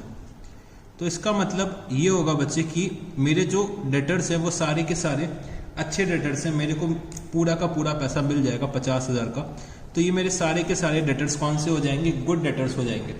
मतलब मेरे को अपना प्रोविजन को राइट ऑफ करना है, मेरे को अपने प्रोविजन को राइट ऑफ करना है, और जो ये मेरे डेटर्स हैं वो बच्चे सारे के सारे ही गुड डेटर्स हैं, और मेरे को प्रोविजन अब राइट ऑफ करना है। तो प्रोविजन राइट ऑफ करने के लिए हम लोग क्या करेंगे, तो जब कभी भी हम लोग प्रोविजंस क्रिएट करते थे, हम लोग डेबिट करते थे रिवैल्यूएशन अकाउंट को। अब बच्चे हमें प्रोविजन को क्या करना है, राइट ऑफ करना है। तो मैं यहाँ पे क्या करूंगा, प्रोविजन को क्रेडिट कर दूंगा, प्रोविजन को क्रेडिट कर दूंगा। कहां पे क्रेडिट कर दूंगा, रिवैल्यूएशन अकाउंट पे मैं इसको क्रेडिट कर दूंगा। इसका मतलब क्या हो गया, इसका मतलब हो गया कि मेरे को प्रोविजन को राइट ऑफ करना है। तो जब हम लोग प्रोविजंस क्रिएट करते थे, जब हम लोग प्रोविजंस को क्रिएट करते थे तब हम लोग रिवैल्यूएशन अकाउंट को डेबिट करते थे। अब बच्चे हम लोग क्या करेंगे, रिवैल्यूएशन अकाउंट को क्रेडिट कर देंगे अगर मेरे को प्रोविजन को राइट ऑफ करना है। तो ये बच्चे मेरे को आपसे कुछ बातें करनी थी जो मैंने कर लिया। अब बच्चे मेरे को एक और टॉपिक समझना है रिवैल्यूएशन का, तो चलो अब हम लोग उसको भी शुरू करते हैं। तो बच्चे अब समझने की कोशिश करना टॉपिक को। हमारी जो फर्म है इसमें दो पार्टनर्स हैं, ए और बी, ठीक है जी। और यहाँ पे एक नया पार्टनर इस सी को लेकर आ रहा है। तो जब कभी भी एक नया पार्टनर आएगा तो बच्चे हमें क्या करना पड़ेगा, रिवैल्यूएशन करना पड़ेगा अपने एसेट्स का और अपने लायबिलिटीज का। बट यहाँ पे ए और बी क्या बोलते हैं कि जो भी चेंजेस हमारे आ रहे हैं एसेट्स और लायबिलिटीज की वैल्यू में, जो भी चेंजेस हमारे एसेट्स और लायबिलिटीज के वैल्यू में आएंगे वो हम लोग अपने बुक्स ऑफ अकाउंट्स में रिकॉर्ड नहीं करेंगे। हमें उसका इफेक्ट तो लेना है, देखो चेंजेस जो होंगे उसका इफेक्ट हमें अपने बुक्स ऑफ अकाउंट्स में लेना है, बट हम लोग अपने एसेट्स और लायबिलिटीज को रिवाइज्ड वैल्यू में अपने बुक्स ऑफ अकाउंट्स में नहीं दिखाएंगे। मतलब मैं इफेक्ट का जो चेंजेस हैं उसके इफेक्ट को अपने बुक्स ऑफ अकाउंट्स में लेकर आना चाहता हूं, बट अपने एसेट्स एंड लायबिलिटीज को रिवाइज्ड वैल्यू में नहीं दिखाना चाहता हूं। तो सर इसका मतलब क्या हुआ, जैसे कि मान लो मेरे बुक्स में एसेट्स अपीयर हो रहे हैं 5 लाख रुपीस के, बट इनकी रीवैल्यूड अमाउंट आ रही है, रीवैल्यूड अमाउंट कितना आ रहा है, लेट्स टेक 5,50,000 रुपीस, ठीक है। लायबिलिटीज जो अपीयर हो रही हैं वो है बच्चे 2 लाख रुपीस की, और इनका रीवैल्यूड अमाउंट आ रहा है 1,80,000 रुपीस। तो अभी तक हम लोग क्या करते थे, रिवैल्यूएशन अकाउंट बनाते थे और 50,000 रुपए का हम लोग इंक्रीज दिखाते थे कि भाई हमारे एसेट 50,000 से इंक्रीज हो गए, लायबिलिटीज 20,000 रुपए से डिक्रीज हो गई, तो मेरा प्रॉफिट आ गया 70,000 रुपए। और मैं क्या करता था, अपने पार्टनर्स को डिस्ट्रीब्यूट कर देता था और अपने एसेट्स को रीवैल्यूड अमाउंट पे दिखाता था। मतलब मैं अब अपने एसेट्स को 5,50,000 पे दिखा रहा था, जो चीज अभी तक हम लोगों ने पढ़ रखी है।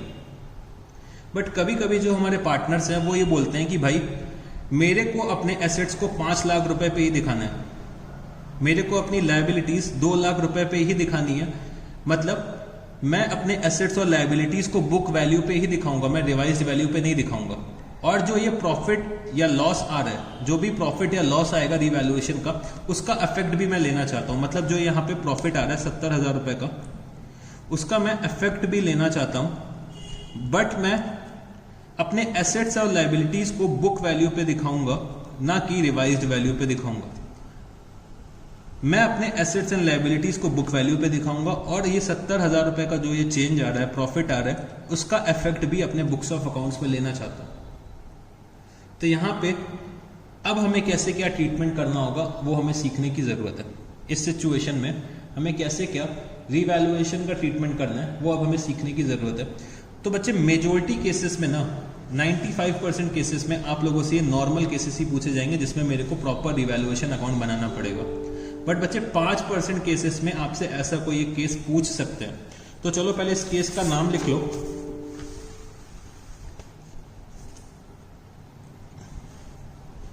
यहां पे नाम लिख लो, when assets and liabilities, when assets and liabilities are to appear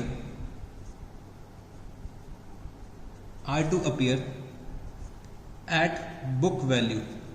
तो जब कभी भी हमें अपने एसेट्स और लाइबिलिटीज को बुक वैल्यू में दिखाना होता है और साथ ही साथ मेरे को रीवैल्यूएशन का इफेक्ट लेना होता है, तब हम लोग कैसे क्या क्वेश्चन सॉल्व करेंगे, तो ये मेरे को सीखना है। ठीक है जी।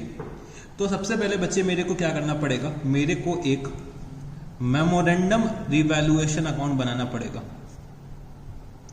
मेमोरेंडम रिवैल्यूएशन अकाउंट, तो इस केस में हम लोग मेमोरेंडम रिवैल्यूएशन अकाउंट बनाएंगे। अभी तक हम लोग रिवैल्यूएशन अकाउंट बना रहे थे, अब हम लोग कौन सा अकाउंट बनाएंगे, मेमोरेंडम रिवैल्यूएशन अकाउंट। तो सर ये मेमोरेंडम का मतलब क्या हो गया, मेमोरेंडम का मतलब ये हो गया बच्चे, मेमोरेंडम का मतलब होता है कि डमी रिवैल्यूएशन अकाउंट। तो ये हम लोग एक डमी अकाउंट बना रहे हैं, डमी अकाउंट बना रहे हैं। तो बच्चे ये जो अकाउंट हम लोग बना रहे हैं वो हम लोग डबल एंट्री सिस्टम के अकॉर्डिंग नहीं बना रहे हैं, बस हम लोग ये अकाउंट प्रॉफिट या लॉस के कैलकुलेशन के लिए बना रहे हैं। तो ये हम लोग एक्चुअली में अपने बुक्स ऑफ अकाउंट्स में बना ही नहीं रहे हैं। हम लोग क्या करते हैं, एक पेपर लेते हैं और एक पेपर में रीवैल्यूएशन का प्रॉफिट या लॉस निकाल लेते हैं। तो डमी अकाउंट जो भी हम लोग बनाते हैं वो बच्चे हम लोग अपने बुक्स ऑफ अकाउंट्स में रिकॉर्ड नहीं करते हैं। ठीक है जी। जो भी हम लोग डमी अकाउंट बनाते हैं वो हम लोग अपने बुक्स ऑफ अकाउंट्स में रिकॉर्ड नहीं करते। ये बच्चे सिर्फ और सिर्फ हम लोग अकाउंट बना रहे हैं प्रॉफिट या लॉस को कैलकुलेट करने के लिए, कि जो मेरा रिवैल्यूएशन का प्रॉफिट आएगा या लॉस आएगा वो मेरे को कैलकुलेट करना है। तो उसके लिए मैं सिर्फ और सिर्फ एक मेमोरेंडम रिवैल्यूएशन अकाउंट बना लेता हूँ कि भाई मेरे को पहले प्रॉफिट या लॉस तो पता चल जाए। तो मैं क्या कर रहा हूँ, यहाँ पे मेमोरेंडम रिवैल्यूएशन अकाउंट बनाऊंगा। ठीक है जी। तो मेमोरेंडम रिवैल्यूएशन अकाउंट बच्चे सेम टर्म्स में बनेगा, मतलब सेम तरीके से बनेगा जैसे कि हम लोग रिवैल्यूएशन अकाउंट बनाते थे। तो जितने भी आइटम से मेरे को खुशी मिलेगी मैं क्रेडिट करूंगा, जितने भी आइटम से मेरे को दुख मिलेगा मैं क्या करूंगा, डेबिट कर दूंगा। तो चाहो तो मैं यहाँ पे लिख देता हूं इंक्रीज इन एसेट, मैं यहाँ पे क्या कर दूंगा, क्रेडिट कर दूंगा इंक्रीज इन एसेट, या फिर decrease in liability, increase in asset या फिर डिक्रीज इन लाइबिलिटी मैं यहाँ पे क्रेडिट करूंगा। और बच्चे decrease in asset, decrease in asset को मैं यहाँ पे डेबिट कर दूंगा। ठीक है जी। डिक्रीज इन एसेट को मैं यहाँ पे डेबिट कर दूंगा, या फिर इंक्रीज इन लाइबिलिटी को मैं यहाँ पे डेबिट कर दूंगा। ठीक है जी। तो मैंने यहाँ पे डेबिट कर दिया, मतलब जितने भी आइटम से मेरे को खुशी मिलेगी मैं क्रेडिट करूंगा, और जितने भी आइटम से मेरे को दुख मिलेगा मैं यहाँ पे डेबिट कर दूंगा। फिर बच्चे जो भी नेट रिजल्ट निकल के आएगा, या तो प्रॉफिट आएगा या लॉस आएगा, उसका हम लोग फिर ट्रीटमेंट समझेंगे कि कैसे करना है। तो सबसे पहले मेरे को एक मेमोरेंडम रिवैल्यूएशन अकाउंट बनाना पड़ेगा। मेमोरेंडम रिवैल्यूएशन अकाउंट मेरा एक डमी अकाउंट होता है जो सिर्फ और सिर्फ हम लोग बनाते हैं प्रॉफिट या लॉस के कैलकुलेशन के लिए, मतलब रिवैल्यूएशन प्रॉफिट या लॉस निकालने के लिए हम लोग मेमोरेंडम रिवैल्यूएशन अकाउंट बनाते हैं। तो ये बच्चे हमारा बुक्स ऑफ अकाउंट्स का पार्ट नहीं होता है। जो हमारा मेमोरेंडम रिवैल्यूएशन अकाउंट होता है वो एक डमी अकाउंट होता है, और वो हमारा बुक्स ऑफ अकाउंट्स का पार्ट नहीं होता है। तो चलो सबसे पहले हम लोग मेमोरेंडम रिवैल्यूएशन अकाउंट बना लेते हैं। ठीक है जी। जो भी मेमोरेंडम रिवैल्यूएशन अकाउंट मैंने बनाया, फॉर एग्जांपल मेरा मेमोरेंडम रिवैल्यूएशन अकाउंट से प्रॉफिट आ रहा है 70,000 रुपीज का, 70,000 रुपीज का प्रॉफिट आ रहा है, और ये प्रॉफिट अब मेरे को डिस्ट्रीब्यूट करना है। तो मेरे को ये पता है कि भाई जो ये प्रॉफिट मेरे को डिस्ट्रीब्यूट करना है वो किस में डिस्ट्रीब्यूट करना पड़ेगा। अभी तक हम लोग इस प्रॉफिट को अपने ओल्ड पार्टनर्स में डिस्ट्रीब्यूट करते थे। ये प्रॉफिट अभी तक हम लोग किस में डिस्ट्रीब्यूट करते थे, ओल्ड पार्टनर्स में डिस्ट्रीब्यूट करते थे। बट बच्चे अब हम लोग जो ये प्रॉफिट निकल के आएगा वो हम लोग किसको डिस्ट्रीब्यूट करेंगे, अपने सैक्रिफाइसिंग पार्टनर्स को डिस्ट्रीब्यूट करेंगे। जो भी मेमोरेंडम रिवैल्यूएशन अकाउंट का प्रॉफिट या फिर लॉस निकल के आएगा वो हम लोग अपने सैक्रिफाइसिंग पार्टनर को डिस्ट्रीब्यूट करेंगे। तो हम लोग सैक्रिफाइसिंग पार्टनर में डिस्ट्रीब्यूट कर देंगे, जो भी पार्टनर्स मेरे सैक्रिफाइस कर रहे होंगे उनको हम दे देंगे। या फिर अगर लॉस आ रहा है तो लॉस भी कौन बियर करेगा, हमारा सैक्रिफाइसिंग पार्टनर बियर करेगा। तो जो भी ये रिवैल्यूएशन की हम लोग एक एंट्री पास करेंगे, तो वो हम लोग कैसे पास करेंगे, अब समझने की कोशिश करना। हम लोग यहां पे अपने गेनिंग पार्टनर, तो मैं यहाँ पे दोनों ही सिचुएशन में बता देता हूं कि भाई इन केस ऑफ लॉस क्या होगा और इन केस ऑफ प्रॉफिट क्या होगा। तो इन केस ऑफ प्रॉफिट और बच्चे in case of loss, in case of profit और बच्चे इन केस ऑफ लॉस। तो हम लोग यहाँ पे एक एंट्री पास कर देंगे, gaining partner capital account debit. अगर प्रॉफिट हो रहा है तो गेनिंग पार्टनर के कैपिटल अकाउंट को हम लोग यहाँ पे डेबिट कर देंगे और सैक्रिफाइसिंग पार्टनर्स को क्या मिल जाएगा, प्रॉफिट का हिस्सा मिल जाएगा। तो जो भी पार्टनर्स सैक्रिफाइस कर रहे होंगे उनको प्रॉफिट का हिस्सा मिलेगा, जो भी हम लोग रिवैल्यूएशन में प्रॉफिट अर्न कर रहे हैं। अगर लॉस हो रहा है तो सैक्रिफाइसिंग पार्टनर्स बियर करेंगे। तो यहां पे सैक्रिफाइसिंग पार्टनर के कैपिटल अकाउंट को हम लोग डेबिट कर देंगे और बच्चे क्रेडिट किसको कर देंगे, गेनिंग पार्टनर के कैपिटल अकाउंट को, गेनिंग पार्टनर के कैपिटल अकाउंट को हम लोग यहां पे क्रेडिट कर देंगे। ठीक है जी। अच्छा, जो हम लोग सैक्रिफाइसिंग पार्टनर्स को डिस्ट्रीब्यूट करेंगे तो किस रेशियो में करेंगे, सैक्रिफाइसिंग रेशियो में डिस्ट्रीब्यूट करेंगे। सैक्रिफाइसिंग रेशियो में हम लोग प्रॉफिट्स को डिस्ट्रीब्यूट करेंगे, या फिर लॉस जो ये लोग बियर करेंगे वो किस रेशियो में बियर करेंगे, सैक्रिफाइसिंग रेशियो में बियर करेंगे। तो यहां पे लिख लो profit oblique loss to be born in profit oblique loss to be born in sacrificing ratio, ठीक है, by the sacrificing partner, by the sacrificing partners। तो ये बच्चे हम लोगों को एक जर्नल एंट्री पास करनी पड़ेगी, उससे हम लोग क्या करेंगे, अपने प्रॉफिट्स को भी रिकॉग्नाइज कर लेंगे और साथ ही साथ जो मेरे एसेट्स और लाइबिलिटीज है वो मेरे बुक वैल्यू में अपेयर होंगे। तो इतना मेरे को ट्रीटमेंट करना पड़ेगा। तो अगर मैं इसकी बात करूं तो बच्चे ये सिर्फ और सिर्फ 5% केसेस में आता है, मतलब 95% चांसेस रहते हैं कि मेरा नॉर्मल केस आएगा, बट 5% चांसेस ये रहते हैं कि ये केस भी आ सकता है। तो मेरे को आपको ये केस भी पढ़ाना था। तो रिवैल्यूएशन अकाउंट जो हम लोग बना रहे हैं, मेमोरेंडम रिवैल्यूएशन अकाउंट, वो बच्चे हम लोग सेम तरीके से बनाएंगे जैसे कि रिवैल्यूएशन अकाउंट बनाते थे। मेमोरेंडम रिवैल्यूएशन अकाउंट से प्रॉफिट या लॉस निकाल लेंगे, प्रॉफिट या लॉस पता चल जाएगा तो मेरे को प्रॉफिट के केस में ये एंट्री पास करनी है, लॉस के केस में ये एंट्री पास करनी पड़ेगी। ठीक है जी। तो चलो अब हम लोग एक क्वेश्चन इसका देखते हैं। तो आप लोग ओपन करिएगा अपना क्वेश्चन बैंक और खोल लीजिए क्वेश्चन नंबर, ओपन करिएगा क्वेश्चन नंबर 70। तो यहाँ पे क्या दे रखा हुआ है, X Y and Z are partners sharing profits and losses in the ratio of 6:3:1। They decided to take W into partnership with effect from 1st April 2018. The new profit sharing ratio between XYZ and W will be 3:3:3:1. They also decided to record the effect of the following revaluations without affecting the book values of the assets and liabilities by passing a single adjustment entry. Single adjustment entry मेरे को पास करनी है। तो इसका मतलब क्या हो गया, मेरे को अपने एसेट्स एंड लायबिलिटीज को बुक वैल्यू पे दिखाना है। तो जब कभी भी आपको बोला जाए कि हमें सिर्फ और सिर्फ एक सिंगल एडजस्टमेंट एंट्री पास करनी है, तो इसका मतलब ये है कि मेरे को ये वाला मेथड फॉलो करना है। तो यहाँ पे लिख लो सिंगल एडजस्टमेंट एंट्री के लिए अगर बोलते हैं तो मेरे को मेमोरेंडम रिवैल्यूएशन अकाउंट वाला मेथड फॉलो करना है। ठीक है जी। और क्या दे रखा है क्वेश्चन में, तो मेरे को यहाँ पे प्लांट एंड मशीनरी की बुक वैल्यू दे रखी है, रिवाइज वैल्यू दे रखी है 3,50,000, 3,40,000। लैंड एंड बिल्डिंग की 5 लाख और बचे 5,50,000। ट्रेड क्रेडिटर्स 1 लाख और बचे 9 लाख। ठीक है जी। ये 9 लाख नहीं होगा, ये 90,000 रुपीज होगा, क्योंकि इतना ज़्यादा डिफरेंस नहीं हो सकता। तो 1,90,000 rupees. Outstanding expenses 85,000 and 1 lakh. ठीक है जी।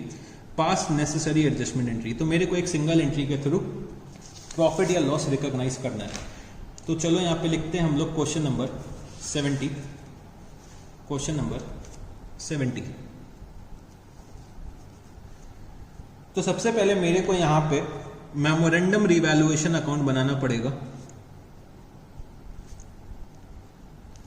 Memorandum revaluation account. तो मेमोरेंडम रिवैल्यूएशन अकाउंट मेरे को यहां पे बनाना है, ठीक है जी।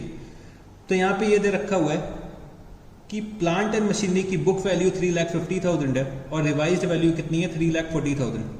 तो मेरी प्लांट एंड मशीनरी की वैल्यू डिक्रीज हो रही है, तो मेरे को क्या होगा, दुख होगा। तो मैं यहाँ पे क्या करूंगा, डेबिट। तो to plant and machinery, to plant and machinery कितना 10,000 रुपीज। अच्छा बच्चे, यहाँ पे जो हम लोग पहले लिखते थे प्लांट एंड मशीनरी अकाउंट, तो यहाँ पे अकाउंट लिखने की जरूरत नहीं है, क्योंकि ये जो हमारा रिवैल्यूएशन अकाउंट है, मेमोरेंडम रिवैल्यूएशन अकाउंट, ये एक डमी अकाउंट है। तो यहाँ पे डायरेक्टली बस लिख दो to plant and machinery, account लिखने की जरूरत नहीं है। तो टू प्लांट एंड मशीनरी 10,000। फिर लैंड एंड बिल्डिंग की बुक वैल्यू दे रखी है 5 लाख और बच्चे रिवाइज्ड वैल्यू है 5,50,000। तो वैल्यू इंक्रीज हो रही है, तो मैंने यहाँ पे क्या लिखा, by land and building. By land and building कितना 50,000 रुपीज का इंक्रीज है, तो मैंने यहाँ पे 50,000 रुपीज लिखा। फिर बच्चे ट्रेड क्रेडिटर्स की बुक वैल्यू दे रखी है 1 लाख और रिवाइज्ड वैल्यू कितनी है 90,000। तो मेरे क्रेडिटर्स कम हो रहे हैं, मेरे को खुशी होगी, तो मैंने यहाँ पे क्या लिखा, by trade creditors. By trade creditors 10,000 rupees से मेरे क्रेडिटर्स कम हो रहे हैं, वो मैंने यहाँ पे लिख दिया। फिर आउटस्टैंडिंग एक्सपेंसेस की बुक वैल्यू मेरे को 85,000 रुपीज दे रखी है, बट बच्चे रिवाइज वैल्यू कितनी आ रही है 1 लाख रुपीज। मेरे एक्सपेंसेस इंक्रीज हो रहे हैं, मेरे लायबिलिटीज इंक्रीज हो रही है, तो मेरे को डेबिट करना पड़ेगा। तो मैंने यहाँ पे क्या लिखा, to outstanding expenses. To outstanding expenses कितना 15,000 रुपीज से इंक्रीज हो रहा है, तो मैंने 15,000 रुपीज यहाँ पे लिख दिया। तो मैंने अपने एसेट्स एंड लायबिलिटीज को रीवैल्यू कर लिया अपने मेमोरेंडम रिवैल्यूएशन अकाउंट के थ्रू। अब मेरे को निकालना है कि भाई प्रॉफिट आ रहा है कि लॉस आ रहा है। तो मेरे को अपना क्रेडिट साइड का जो टोटल है वो ज्यादा लग रहा है, मेरे को क्रेडिट साइड का जो टोटल है वो ज्यादा लग रहा है। तो क्रेडिट का टोटल आ रहा है 60,000 रुपीज, तो डेबिट का भी यही होना चाहिए। तो रिवैल्यूएशन प्रॉफिट कितना आ जाएगा, रिवैल्यूएशन प्रॉफिट मैंने कैलकुलेट कर लिया, तो रिवैल्यूएशन प्रॉफिट आ जाएगा 35,000 रुपीज, ठीक है जी। तो रिवैल्यूएशन प्रॉफिट कितना आ गया 35,000 रुपीज। अब मेरे को ये निकालना है कि भाई मेरे कौन कौन से पार्टनर्स ने गेन करा है और कौन कौन से पार्टनर्स ने सेक्रीफाइस करा है।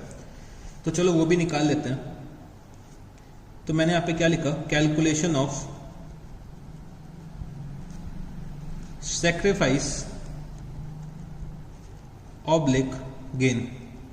तो मेरे को अब ये कैलकुलेट करना है कि भाई कौन कौन से पार्टनर्स ने सेक्रीफाइस करा है और कौन कौन से पार्टनर्स ने गेन करा है। तो मेरे यहां पे 4 पार्टनर्स हैं, X, Y, Z and W। तो X का ओल्ड रेशियो दे रखा हुआ है 6/10, Y का 3/10, Z का 1/10 और इनका क्या है 0। और न्यू रेशियो दे रखा हुआ है 3/10, 3/10, 3/10 और बचे 1/10। तो X ने सेक्रीफाइस करा है 3/10, Y ने कुछ भी सेक्रीफाइस नहीं करा है, Z ने गेन करा है 2/10 और बचे W ने गेन करा है 1/10, ठीक है जी। तो मैंने यहाँ पे क्या निकाल लिया कि कौन कौन से पार्टनर्स ने सेक्रीफाइस करा है और कौन से पार्टनर्स ने गेन करा है। तो Y ने ना ही गेन करा है ना ही सेक्रीफाइस करा है, X ने सेक्रीफाइस करा है 3/10 और Z और W ने गेन करा है 2/10 और 1/10। तो इसका मतलब क्या हो गया, Z और W पेमेंट करेंगे X को, तो Z और W X को पेमेंट करेंगे रिवैल्यूएशन प्रॉफिट का, ठीक है जी। रिवैल्यूएशन प्रॉफिट में मेरे को सबसे पहले क्या निकालना पड़ेगा, शेयर निकालना पड़ेगा X का। तो भाई X share in revaluation profit. तो X का शेयर कितना आ जाएगा 35,000 इंटू 3/10।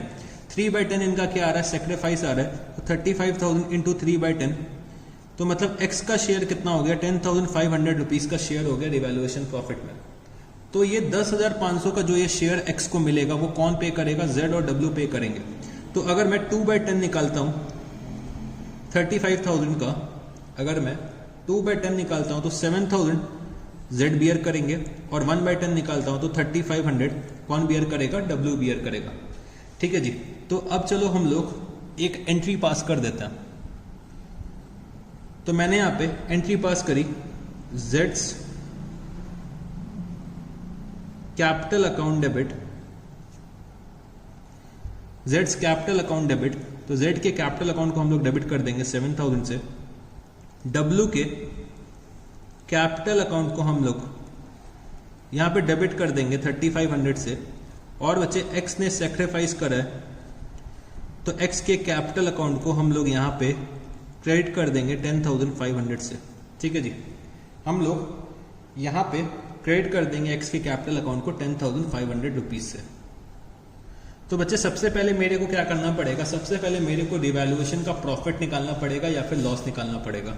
तो जैसे कि मेरा यहाँ पे प्रॉफिट आ गया, मैंने प्रॉफिट कैलकुलेट करा, फिर बच्चे हम लोगों ने ये निकाला कि भाई कौन कौन से पार्टनर्स ने सेक्रीफाइस करा है और कौन से पार्टनर्स ने गेन करा है। तो मेरे को ये पता चला कि भाई एक्स ने सेक्रीफाइस करा है, जेड और डब्ल्यू ने गेन करा है। तो एक्स का शेयर मेरे को निकालना पड़ेगा रिवैल्यूएशन प्रॉफिट में। तो एक्स का शेयर निकालने के लिए मेरे को मालूम होना चाहिए कि एक्स ने सेक्रीफाइस कितना करा है। तो मैंने रिवैल्यूएशन प्रॉफिट को मल्टीप्लाई किससे कर दिया, एक्स के सेक्रीफाइसिंग रेशियो से। तो ये निकल के आया 10,500। 10,500 जो ये अमाउंट है वो कौन बियर करेगा, जेड और डब्ल्यू बियर करेंगे इन देयर गेनिंग रेशियो। तो इनका गेनिंग रेशियो कितना था, 2:1। तो ये देखो बच्चे 2:1 के रेशियो में ये लोग बियर कर रहे हैं, ये लोग अपने गेनिंग रेशियो में बियर कर रहे हैं। गेनिंग रेशियो में हमारे जो गेनिंग पार्टनर्स हैं वो बियर करेंगे, और सेक्रीफाइसिंग पार्टनर को क्या मिल जाएगा, रिवैल्यूएशन प्रॉफिट का शेयर मिल जाएगा। तो revaluation profit into sacrificing ratio इनको मिल जाएगा। अगर यहाँ पे लॉस निकल के आता तो हमें लॉस में भी इनका शेयर निकालना पड़ता। फॉर एग्जाम्पल अगर ये 35,000 रुपीज का लॉस होता तो 35,000 इंटू 3/10, मतलब एक्स जो बियर करते 10,500 का लॉस बियर करते, और गेनिंग पार्टनर्स को हम लोग क्या कर देते हैं, गेनिंग पार्टनर्स को हम लोग क्रेडिट कर देते हैं, मतलब एक्स के कैपिटल अकाउंट को तब डेबिट करते हैं और जेड और डब्ल्यू के कैपिटल अकाउंट को हम लोग क्रेडिट कर देते हैं। तो बच्चे हम लोगों ने मेमोरेंडम रिवैल्यूएशन अकाउंट भी बनाना सीख लिया, मतलब हम लोगों ने ये वाला जो ट्रीटमेंट था वो भी सीख लिया। मतलब जब हमारे एसेट्स और लायबिलिटीज हमारे बुक्स ऑफ अकाउंट्स में बुक वैल्यू में अपीयर होंगे और मेरे को क्या करना पड़ेगा, सिंगल एडजस्टमेंट एंट्री पास करनी पड़ेगी। तो ये भी हम लोगों ने सीख लिया कि कैसे हमें अपने एसेट्स एंड लायबिलिटीज को बुक वैल्यू पे दिखाना है, और साथ ही साथ हमें क्या करना है, रीवैल्यूएशन का इफेक्ट लेना है। तो बच्चे हम लोगों ने ये सीख लिया है। ठीक है जी। तो ये बच्चे केस बहुत कम आता है आपके एग्जाम में, बट आपको आना चाहिए कि भाई कभी अगर एग्जाम में बाय चांस आ जाता है तो हमें सॉल्व करना आता है। ठीक है जी। तो चलो हमारा यहाँ पे रिवैल्यूएशन का जो टॉपिक था वो खत्म हो गया। तो रिवैल्यूएशन में बच्चे दो चीजें होती हैं रिवैल्यूएशन में, कि या तो मेरे को रिवैल्यूएशन में अपने एसेट्स एंड लायबिलिटीज को रीवैल्यू करके अपने बैलेंस शीट में रीवैल्यूड फिगर में दिखाना होता है। तो वो मेरा नॉर्मल केस था जो हम लोग करते थे। तो रिवैल्यूएशन अकाउंट को बच्चे हम लोग डेबिट करेंगे अगर मेरे को दुख हो रहा है, और अगर मेरे को खुशी हो रही है तो हम क्या करेंगे, रिवैल्यूएशन अकाउंट को क्रेडिट करेंगे। जो भी रिवैल्यूएशन का प्रॉफिट लॉस होगा वो हम अपने ओल्ड पार्टनर्स में ओल्ड प्रॉफिट शेयरिंग रेशियो में डिस्ट्रीब्यूट कर देंगे। तो ये हम लोगों ने फर्स्ट सिचुएशन में पढ़ा था। सेकेंड सिचुएशन में बच्चे जब हम लोगों को अपने एसेट्स एंड लायबिलिटीज को बुक वैल्यू में दिखाना होता है और सिंगल एडजस्टमेंट एंट्री पास करनी होती है, तब हम लोग एक मेमोरेंडम रिवैल्यूएशन अकाउंट बनाते हैं। तो मेमोरेंडम रिवैल्यूएशन अकाउंट मेरा एक डमी अकाउंट होता है, और डमी अकाउंट होता है तो ये बच्चे मेरा डबल एंट्री सिस्टम का पार्ट नहीं होता है। तो not a part of double entry system, यहां पर लिख लो चाहो तो, not a part of double entry system. तो मेमोरेंडम रिवैल्यूएशन अकाउंट के थ्रू हम लोग प्रॉफिट या लॉस निकालते हैं। फिर हम लोग अपने पार्टनर्स का गेन या सेक्रीफाइस निकालते हैं कि कौन से पार्टनर ने गेन करा है, कौन से पार्टनर ने सेक्रीफाइस करा है।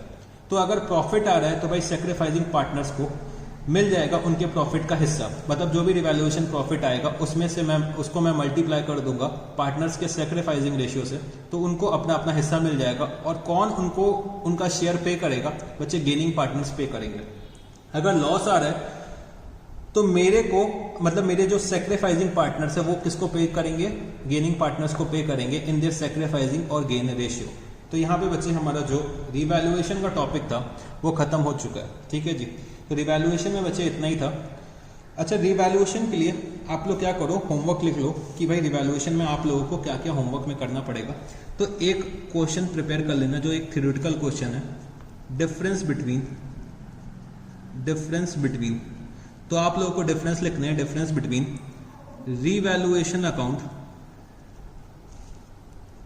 And memorandum revaluation account. तो ये थ्योरेटिकल क्वेश्चन है, ये आपको आना चाहिए।